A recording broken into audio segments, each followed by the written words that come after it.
ഇങ്ങനൊരു രഹസ്യമല്ല സത്യം. ഇപ്പോൾ പറയുന്നുകൊണ്ട് യാതൊരു ദൈവോദാക്ഷിണ്യമോ ആരിൽ നിന്ന് ഞാൻ പ്രതീക്ഷിക്കുന്നില്ല. ഞാൻ ചെയ്ത കൊലകളിൽ ഒന്ന് കൂടിയാലും കുറഞ്ഞാലും ഈ ശിക്ഷയിൽ ഒരു മാറ്റവും ഉണ്ടാവില്ലെന്ന് എനിക്ക് നന്നായിട്ടറിയാം. ഞാൻ പൂർണ്ണ മനസ്സോടെ സ്വീകരിച്ച ശിക്ഷയാണിത്. എൻ്റെ ഈ മോഹം കണ്ടാലറിയില്ലേ, എനിക്കൊട്ടും പരിഭ്രമവും ഭയവും.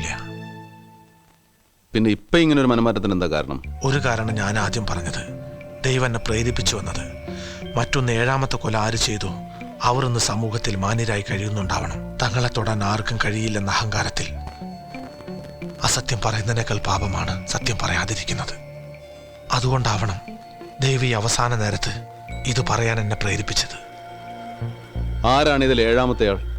മാണിക്കുഞ്ഞ്, നാദാമംഗലത്തെ 2 പേരിൽ ഒരാൾ.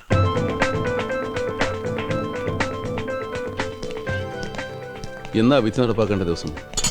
തീയതി തീരുമാനിച്ചു? എന്ന് വേണമെങ്കിലും സംഭവിക്കാം സാർ. എക്സിക്യൂഷൻ ഓർഡർ വരേണ്ട താമസമേ ഉള്ളൂ. എന്താ സാർ?